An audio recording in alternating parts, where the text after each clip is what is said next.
How often do you find yourself putting others' needs above your own, especially when it comes to caregiving? My guest today is Susanne White, the founder of Caregiver Warrior.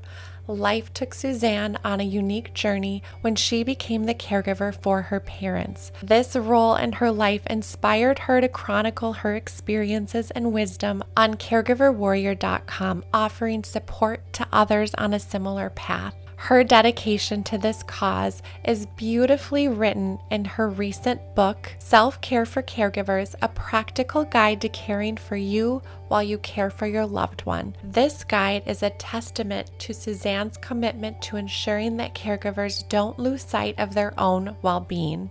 Today, we talk about Suzanne's personal journey and how she came to recognize the importance of self care. We talk about why it's important to check our emotional temperature and highlight the power of self love and its practical implementation. In our conversation, we look at the challenges of caregiver burnout, the art of setting boundaries, and the courage in seeking help when we're overwhelmed.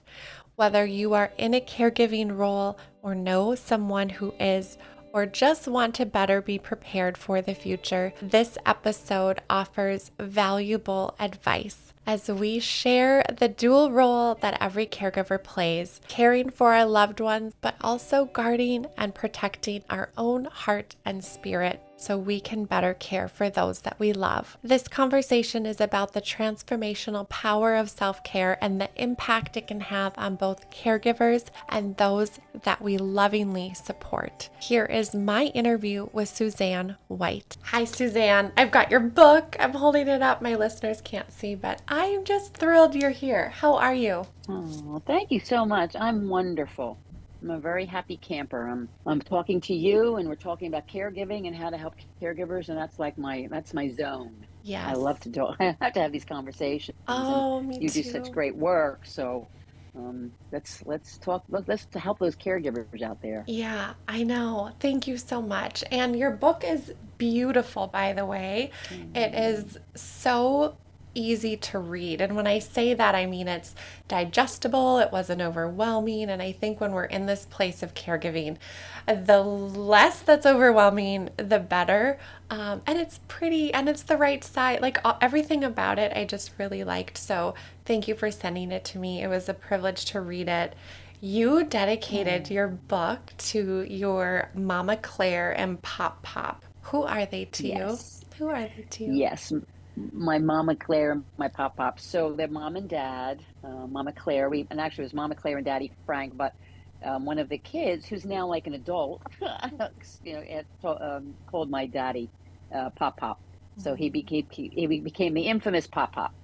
So I dedicated it to my mom and dad because I think without them, I would have never gone. I know without them, I would have never gone on this journey. Mm. Not only to care for them and other family members, but to develop and share Caregiver Warrior and my thoughts and strategies because I really had to learn a lot in caring for both of them. So that is what was the premise for you then to write the book. It was your care for them and what you learned. I don't know if we can sum up our caregiving journeys because there's so many facets to it. But what is your personal story as a caregiver and how did you come to recognize how important self-care was to you? Well, my parents, like many out there, they worked together to sort of hide how they were developing symptoms and they were declining. My mom had early stages of dementia, and my dad had heart issues.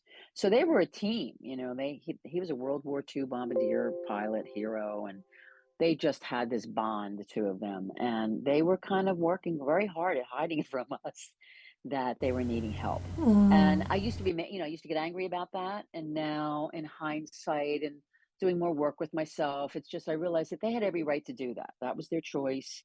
That's how they chose to deal with it. They had a right to do that. And it all worked out in the end.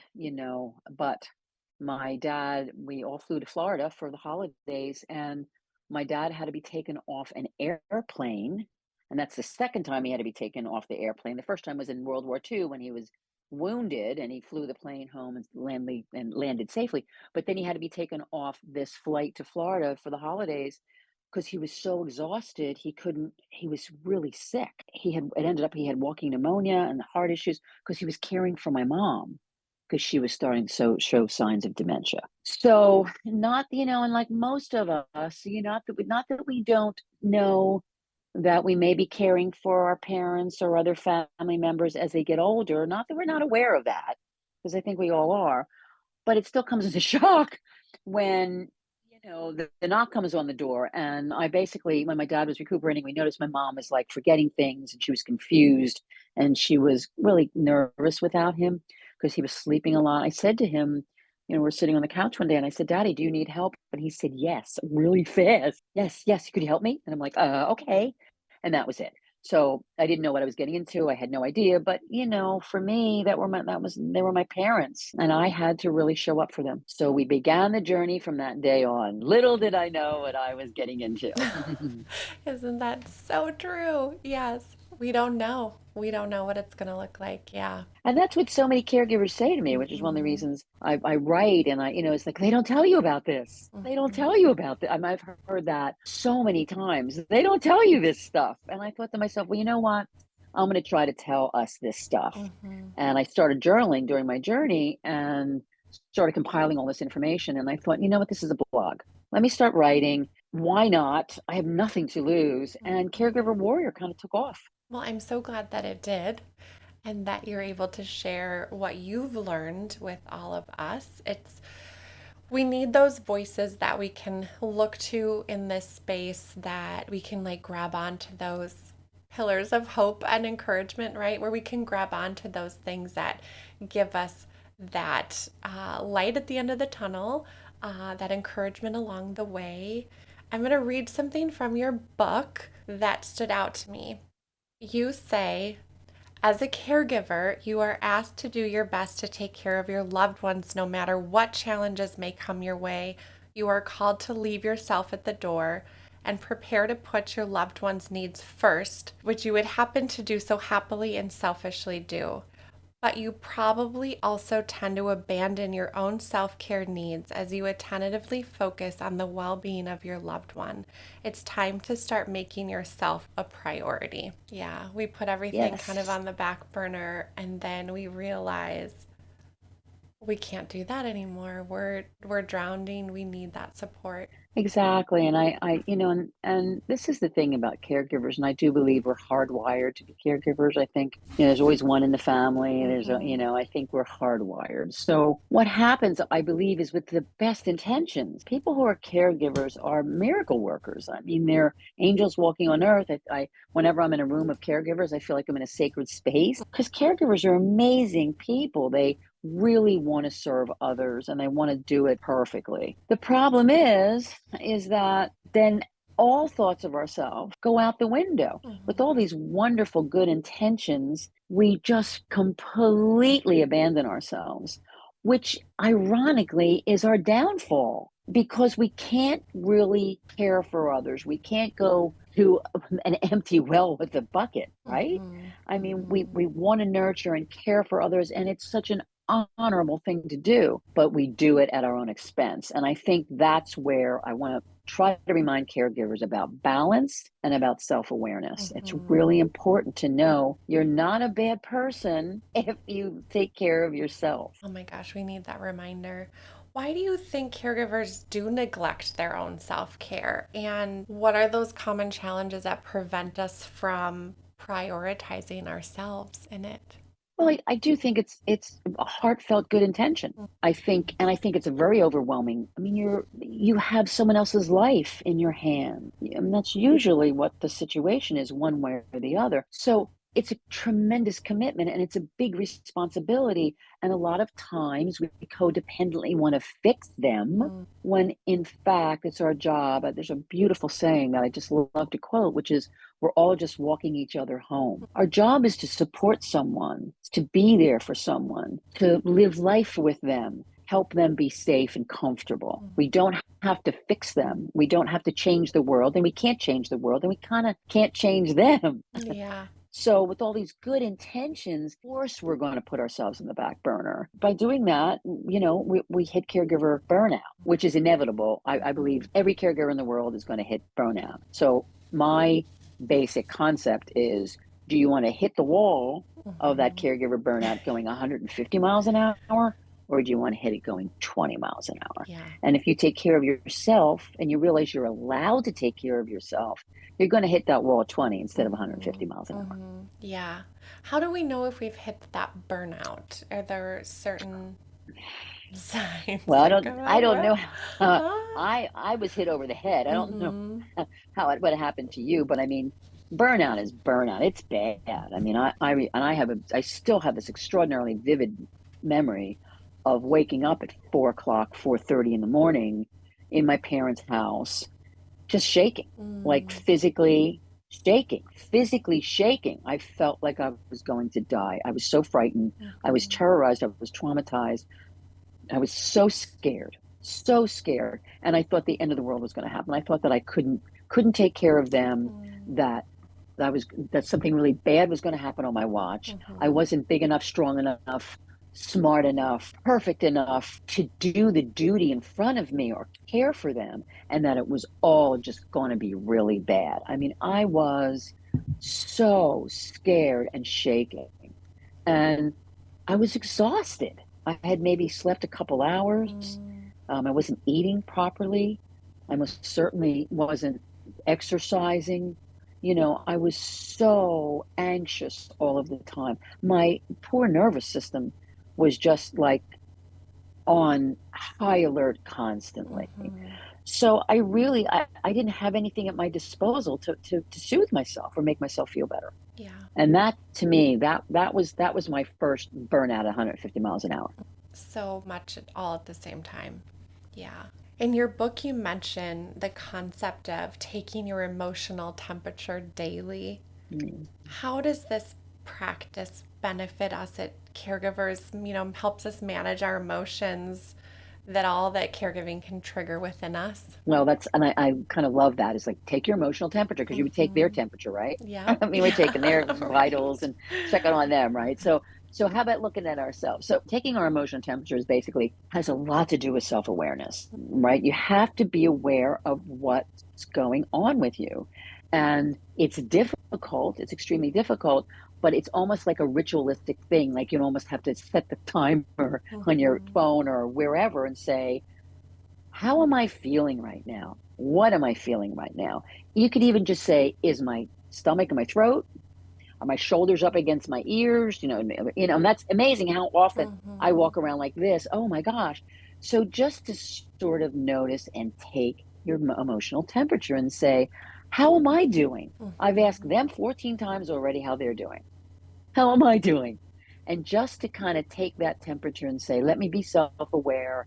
And I love, there's a wonderful little ritual called halt. So I basically say, take your temperature and halt, Mm-hmm. which is hungry, angry, lonely, and tired. So you halt and say, am I hungry? Eat a little something. Am I angry? You have to process that or be aware of it to start to process that. Am I lonely?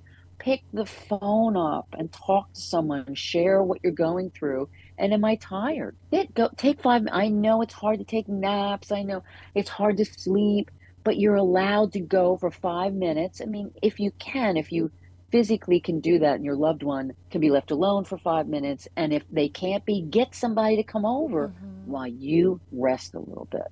So you halt, take your temperature and halt and take care of the four things. It's so simple. It's so hard to do, but you have to make the space to do it. Yeah, you talk about, your shoulders up to your ears. I do that all the time, and I have to tell myself, I'm like, okay, take a deep breath, just take, relax, unclench your Yeah, shoulders, But it's so interesting that if we're not paying attention to our bodies and where our thoughts are, that we can easily just be going in, automatic pilot of feeling so anxious and uptight, right? When we need to just take that moment and pause and reflect and gauge where are we at? What do we need to do for ourselves? Absolutely. exactly. And, Absolutely. and the thing that's so interesting to me is that with all of this that I know and all my experience and strategy, I can still shoulders and they're up by my ears.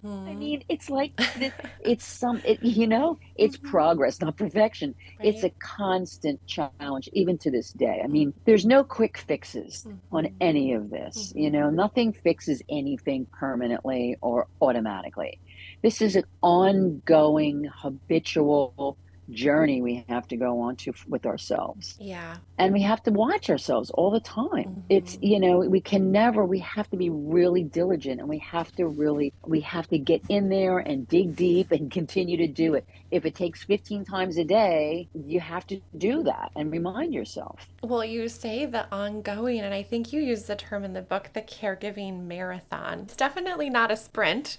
It is, it is quite certainly a marathon. And with that, to be able to sustain that, right? Like even running a marathon, you have to train and build your endurance and have the right nutrition and the right water intake and all the things that and the mindset, right? So all the things that go into that. So it to your point, it's so true that it's not a quick fix, and it's absolutely that progress over perfection, that there is that time.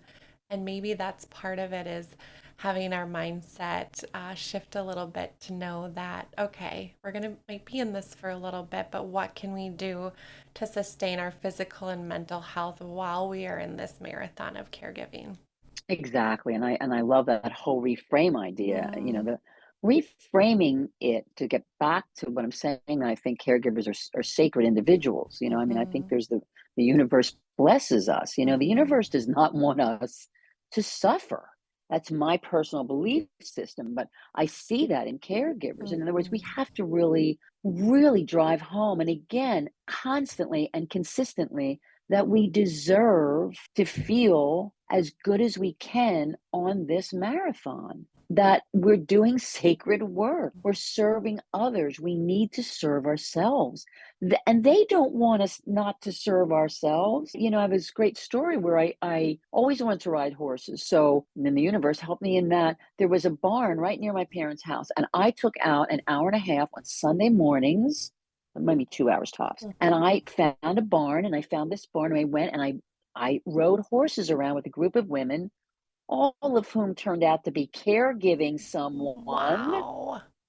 Wow. And we would talk and cry and laugh Mhm, for that time with the horses. And then I would go mhm, back to my parents' apartment, mhm, and my dad would be waiting at the door for me. mm. Tell me all about the horse. How'd it Oh. go today? What did he do? What did Karen say? Do you know what I mean? Mhm, They were so happy that I was doing something for me, mhm. because they see me running around. They see that I'm doing so much. They don't want to see me be miserable or upset or hurt. They want you to have that joy too. Absolutely. Yes, yes. Yeah. And why make them worry about us? Mhm, That's mhm, mean. So reframing the fact that we deserve, not only for ourselves, but for them, we deserve to be at optimal peak performance level, which in caregiving, that's difficult because, mhm. I think our adrenals will never be the same. But I mean, we need, right? We need to Mhm, do everything we can to be in peak shape. And if mhm, that means we're getting 5 hours worth of sleep instead of four every night, that's a big deal. That's a mhm. step forward. Yeah, step forward. So for people that feel guilty about that, or even, if that shame creeps in, what advice do you have for those caregivers to overcome some of those emotions? It's, and the shame word, guilt and shame, misplaced guilt and shame. And I understand it because I feel it. I Mm-hmm. still feel it to this day about certain things that I did during my caregiving journey. Guilt and shame has no place in our lives. I mean, unless we've done something horrific, guilt is and shame has absolutely no value for us. And yet it comes up for us all the time. So, one of the things that I do for myself is when I start to feel it, and I tend to feel it in my stomach, I have to be aware, Mm-hmm. oh, what's going on? It's like an underlying thing. It's like, Right. something's wrong. You never quite know what it is until you start poking around a little bit. I'm like, I feel really guilty about that. I remind myself of all the great things my mom or dad said to me, or another family member said to me, things that I've done right, things that were successful, all my good intentions, that I know I'm a good person, that I'm doing the best I can, and to just sort of have this inner dialogue to get rid of a positive inner dialogue, to Mhm. get rid of that judge and critic in there that's saying, oh, we can't do that and that's wrong. And oh, is that the right decision? Did I do the right thing? Yes, yes, yes, yes. Just about everything I talk about comes down to it's okay, and be kind to yourself about Mhm. it. It's all okay. Like, how important is it? Just, you're doing great. And I think it's that kind of conversation, which is truth. Your heart feels the truth around that. Yeah. Shame and guilt are liars and Mhm. cheaters. Which really leads us into self love when you think about it, that inner dialogue. And you talk about how that's really the foundation of empowered caregiving. How can we practice that self love and that kindness towards ourselves on a daily basis? What does that look like? It looks like a challenge every day. That's what it looks like. And that's what I want to remind everybody, Mhm. that we're going to have days where maybe we're more rested, or we're eating better, or we've had a good day, and it's easier for us to say, hey, you're doing a great job, whether it's in the mirror and when you wake up, or at the end of the day, hey, you're doing a great job. I love you. It's great. God bless you. And, your angels are here. Whatever works for you, it's something we have to approach every day. And every day we're going to doubt ourselves, imposter syndrome, doubt, guilt, shame. All these things are part of life, and most certainly part of caregiving. Mhm. And they're hard and they're challenging, but we have to beat them back. And whatever way we need to beat them back, whether it's writing positive things down about yourself, or journaling, perhaps it's, picking up the phone and talking to another caregiver. That's a really big one. Mm. Picking up the phone and talk to anybody you trust and support you. But if you can find another caregiver and connect with them, wow, that's golden. Yeah, That's like a blessing, right? Because the first thing they're going to do is say to you is, "Oh my gosh, you're doing a great job. I did the same thing." totally. Yeah. So, right? I mean, sharing, it's like, you understand, Mhm. it's a language. It's a whole language, caregiver to caregiver. So make that phone call.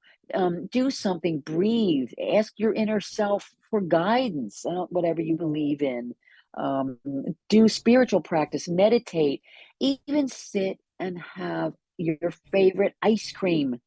Like, do it. Have the cookie, buy the shoes, whatever it Those is. glimpses, yeah. Just to stop and just listen to what we're saying and say, wow, I need to be kinder to myself. I did 15 amazing things today. I did one amazing thing today because I showed up. A lot of people don't show up. You get the prize just for showing up.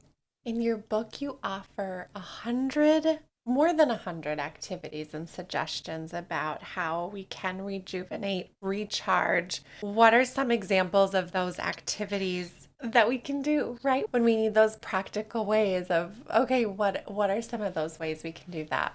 And the reason I wrote so many, was because that's what my toolbox looks like. Because, Mm, perhaps 135 of them don't work, mm. like on a given day. Yeah, maybe the one Like, does. yeah, yeah. You Yeah. have to keep going for that toolbox. Hmm. So, for me, finding something that I love, like riding the horses, and finding a way to take care of myself and do that, that was a major thing for me. And it was interesting because the universe, there was always somebody around to visit with my parents if I wasn't there, no matter how far into dementia my mom got. Things like, having snacks nearby, right? If we feed them and we don't eat, Mm. I would be 3 o'clock in the afternoon. I think, oh my gosh, I didn't eat anything.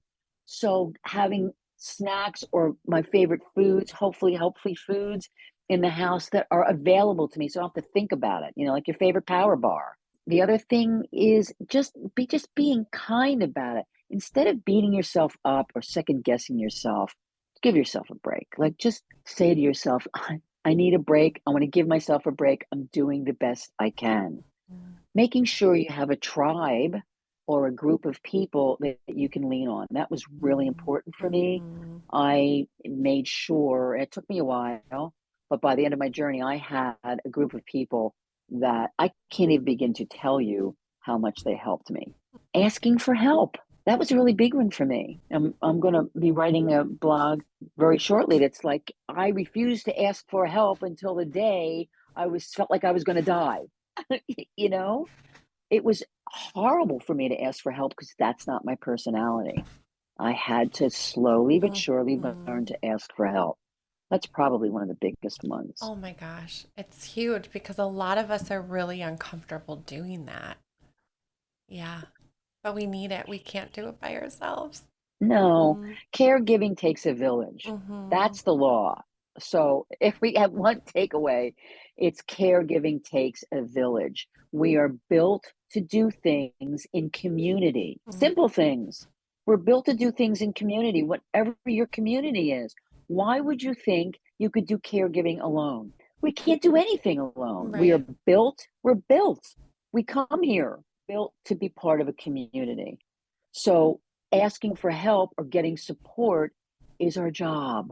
It It's is. just as important. It's our job. Ask for help, get a new perspective, cry, get to somebody and just cry on the phone. When you think of it, we ask for help and we receive quite a bit of help when our kids are smaller, right? Or when we're in that child caring role. And there are obvious differences, but we are made for community and we are made for that support where you've got systems that you can call on as you're caring for people, regardless of the age, whatever that may be. That is a piece of it, but it's so much more widely accepted or part of the narrative that we have support in our child caring versus our older adults and our loved ones. Yeah. Yes, and I think and that's a social interaction thing. That Mm-hmm. society tells us that. Mm-hmm. That and that's it's a very interesting and a great point. Mm-hmm. Because we learn or we are taught that it's appropriate to ask for help when dealing with young children. Mm-hmm. That's a scenario that we get support for, that we're allowed to do it at that time in our lives. Mm-hmm. So we learn that's taught to us. As we get older, for some reason, society starts judging us or Mm-hmm. starts telling us or abandons us, and we're still listening. We're still listening for that reinforcement or that judgment.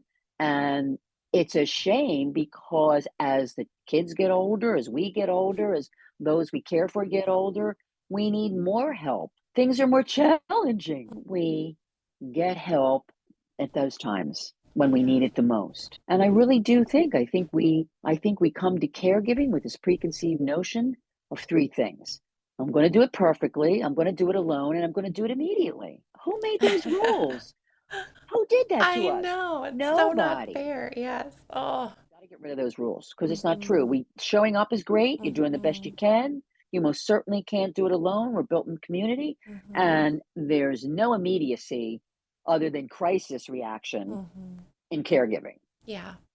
Would you say that asking for help is the most transformative aspect of practicing self care?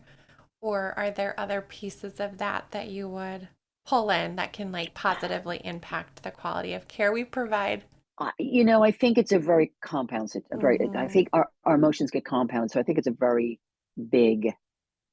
It's a very big situation that we're in. I think Mm-hmm. asking for help is absolutely one of the most important things we can do for ourselves. Mm-hmm. I think self-awareness is really, really important Mm-hmm. because and self-love and self-care. I think Mm-hmm. they all kind of work together. They do. You can't ask for help if you're not aware of the fact you have a difficult time doing it and Yeah. you need to learn how to ask for help, right? Mm-hmm. And that you And love if we're yourself enough to ask for the help, right? Yeah, it's absolutely cyclical like that. it is. Mm-hmm. And that's why it makes it so challenging for us because we're so tired and exhausted and overwhelmed and Mm-hmm. frightened. And we want to make sure that those we serve and care for and love are safe and sound. Mhm. Then you put on top of that the fact that we have to take the time and energy to take care of ourselves on top of it. It's almost overwhelming to the point of no return. Mhm. However, I think the more we prioritize ourselves, the more we can handle the overwhelm and this commitment and responsibility we take on. Yeah. Because Yeah. it's like being an athlete, you Mhm. can't, and again, you can't go to an empty well and get any kind of water Yeah. You to can't. take back to somebody else. I really loved how your book was broken up into different sections and how you categorize the self care. So, self care for your emotions, self care for your body, self care for your spirit and soul, and practical self care. And when I was reading through it, I'm like, oh, yeah, that makes so much sense that it is those different components of it. Because when we're looking at the different ways we can pour into ourselves, they vary, right? They vary whether it's okay going for a walk. That's physical, but it also feeds our spirit. But it was really, I felt cool to see the breakdown of how those different components work together, but then identifying where they fall into those categories. How did you decide to come up with the putting them, in the book this way? Well, it's really such a big topic, right? Mm-hmm. And for me, everything is mind, body, soul. Mm-hmm. We're these very complex little computers walking around. Mm-hmm. And I think caregiving is very complex and intense. And we kind of wanted to break down and make it easy to explain how all these moving parts work together. Mm-hmm. It's sort of like whack the weasel kind of. Mm-hmm. So for me, with mind, body, spirit, and then the practical part of it, because I didn't want to, I wanted to offer, practical things like, powers of attorney and legal documents and things like that. But I really wanted to show caregivers that their body needs to be nourished, Mm-hmm. right? Their soul needs to be nourished. And we need to be aware that our emotional state needs to be protected and nourished. And we need to make sure that we're aware of what we need to do to process our emotions. Mm-hmm. So it's sort of all made, it was like different parts of a big whole that if we really work on, we can sustain our caregiving journey and feel empowered instead of miserable. I was miserable before I started finding these strategies and really looking at myself. Mm-hmm. Well, everyone needs to read it because you have so many ideas and suggestions and things I hadn't even thought about. I was like, oh my gosh, I think Oh, we go to some big ones, but I really took some notes. I was thinking about how, and I'm not in a caregiving role with an older adult at the moment. I have been, I will be, but at the moment I'm not. But it was still even things I'm like, oh my gosh, I could totally implement that. Just self care in my life in general, right? So we have the stress of everything going on. So it's truly practical for all people. There are different ways and techniques. And do you have any favorite things when caregivers reach out to you and they're like, I am really in it, I'm really struggling right now, that you tend to recommend to them of being some good self care practices? everybody's so different. I always Mm-hmm. say that we're, on the same journey, but we take different paths. Mm. And everybody's so different. I think for me, it comes down to whatever it is, it's okay. Yeah, so true. Whatever it is, it's okay. Kind to yourself around it. Mm-hmm. And I think that some of the most important things for me are the times when we're able to be aware that like for instance, we compound our emotions. So I used to feel guilty about feeling guilty, or I used to be angry at myself because I got angry. Do you know what I mean? Or I used to be Mm-hmm. really anxious about my anxiety. So we sort of compound. And I think that depending on what the individual caregiver says or needs, the bottom line of it is that just stop. stop for a minute and just, what are you feeling? If you have to, like, what's going on? Why was I talking to my mom like that? Why was she? And my mom and I did not get along at all for years. And this journey was amazing for me because I healed that relationship, but I did it by being self-aware. She wasn't going to change. Mm, I had to change. mm, So I think quite often we can, especially if you're caring for family members, we all have baggage. We all have some baggage. So we have to learn to kind of leave the baggage at the door, but we have to know what's in that bag because most times it comes in the door with us and it sits there in the room when we're right. oh, So I yep. think my whole thing with self-awareness and being in touch with what's going on, Mm-hmm. quite often I had to really learn to say, why is that making me so mad? Or why is that making me so scared? Or why is that making me so shameful? By asking those questions. And it's hard. It's hard to, but I mean, leaving those questions open didn't help me. I had to understand what was going on for me. Mm-hmm. And what didn't happen overnight, and I'm still working on it years and years later. But just asking those questions, I think that if we get down to what is really sticking in your throat right now, what Mm-hmm. hurts you the most, and whatever hurts you the most, that's the first thing we have to try to take care of. Yeah, that's where we need to do the work, right? Yeah.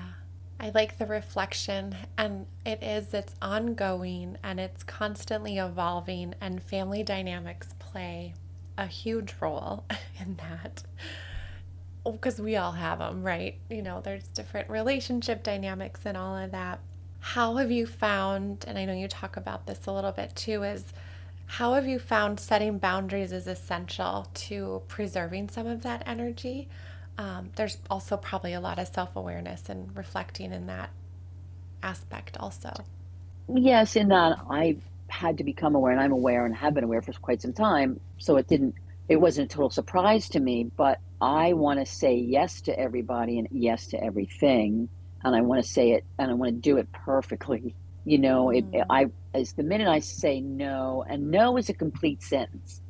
That's finding that out was really good. I don't have to over explain it. I just have to say no. mm-hmm. Like no is a complete sentence.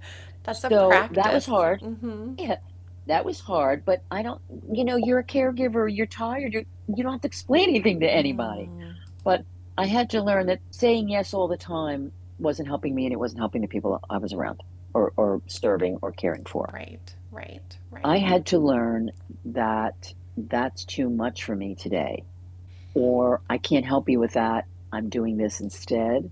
And I got more gracious at it Mm-hmm. over time. I still have to work Mm-hmm. on being gracious about it, but I really can't do that right now. I'm so sorry. I'm really kind of overwhelmed with this, but let me get back to you. What can somebody say to that? But, oh, okay. Right. Or let me think about that and I'll get back to you tomorrow because it may be too much for me. And that way you have 24 hours to think, hey, is this serving me? Mm-hmm. Do I need to do this? Are my parents or my family or my loved one or the person I work for, is this benefiting them and me? Are we both being benefited by me taking on this added thing? Or, my mom was pushy. I mean, that was one of the things. So nothing was ever good enough or fast enough or big enough for her. And I Mm-hmm. had to learn that, well, yeah, it is.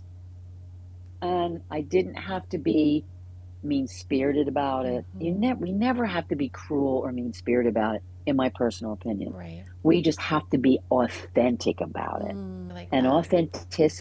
authenticity carries a lot of weight. When you're saying to somebody, oh my gosh, I just can't do that right now, if they don't hear you, get rid of them. And if it's somebody in your life you're taking care of, and you have to say, I can't do that right now, give me a minute and let me get back to you on that. And if they don't hear that, especially with dementia patients, Mm-hmm. walk away if you can Mm-hmm. and regroup in the other room.